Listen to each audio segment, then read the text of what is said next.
అందరికీ నమస్తే. మీ జర్నలిస్ట్ దేవసేన. నిజం నిప్పులు అనేది అంటారు, అట్లాగే ఉన్నది ఉన్నట్టుగా మాట్లాడే మీ జర్నలిస్ట్.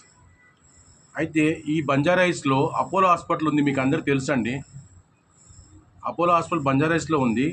అది ప్రతాప్ రెడ్డి గారి పేరు ఉందండి. గతంలో పాలకులు పరిపాలించినప్పుడు యాక్చువల్లీ అది వచ్చేసి 30 ఎకరాలు గవర్నమెంట్ ల్యాండ్ అండి. గవర్నమెంట్ ల్యాండ్ అయితే ఈ ప్రతాప్ రెడ్డి గారికి ఎట్లా వచ్చిందండి? ఆయన తీసేసుకొని హాస్పిటల్ కట్టేసి ఆ హాస్పిటల్లో 15% 15 బెడ్లు ఫ్రీ అని చెప్పారు. మీకు ఎవరికైనా తెలుసా ఇంతవరకు? 15 బెడ్లు మనకు ఫ్రీగా ఉన్నాయని అపోలో హాస్పిటల్ ఎప్పుడన్నా విన్నామా? కానీ విని ఎరగలేదు అట్లాంటి మాటలు.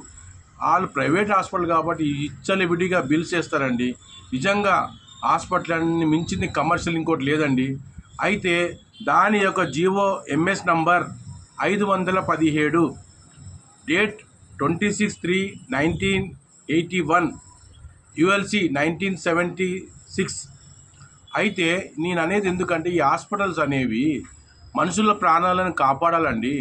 అక్కడికి వచ్చిన వాళ్ళని ఇమీడియట్గా 20,000 10,000 కట్టమని అట్లాగా 50,000 ఐసీ రూమ్ ట్రాన్స్ఫర్ చేస్తున్నామని చెప్పి అక్కడ షిఫ్ట్ చేస్తారండి. ఏంటి భాగవతాలు చెప్పండి? పేదవాడు బతకట్లేదండి.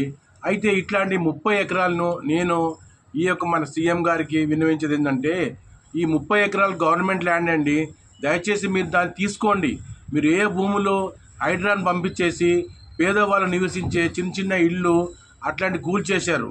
ఆ ఇల్లు కాదండి, ఆ ఇల్లు కూల్చేసిన తర్వాత వాళ్ళు రోడ్డు పైన పడ్డారు. బ్యాంకు లోన్స్ ఉన్నాయి, కట్టలేకపోతున్నారు. వాళ్ళు పనులు లేక వాళ్ళు పేద పెద్దలండి. అట్లాంటి వాళ్ళని బాధ పెట్టారు. ఇట్లాంటి వాళ్ళని తీసుకోండి సార్. ఈ 30 ఎకరాలు సార్, ఇది తీసుకోండి.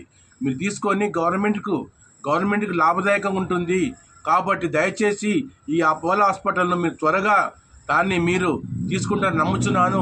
డిమాలిషన్ చేయండి. తర్వాత దాన్ని గవర్నమెంట్కు జనాలకు ఉపయోగపడేలాగా చేయండి సార్. అది చేస్తే జనాలు కూడా మెచ్చుకుంటారు.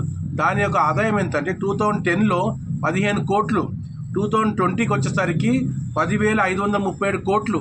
అంటే అంత సంపాదన ఉన్న హాస్పిటల్ను మీరు ఎందుకు వదులుతారు సార్? దాన్ని తీసుకొని ప్రజల నిమిత్తం వాడండి.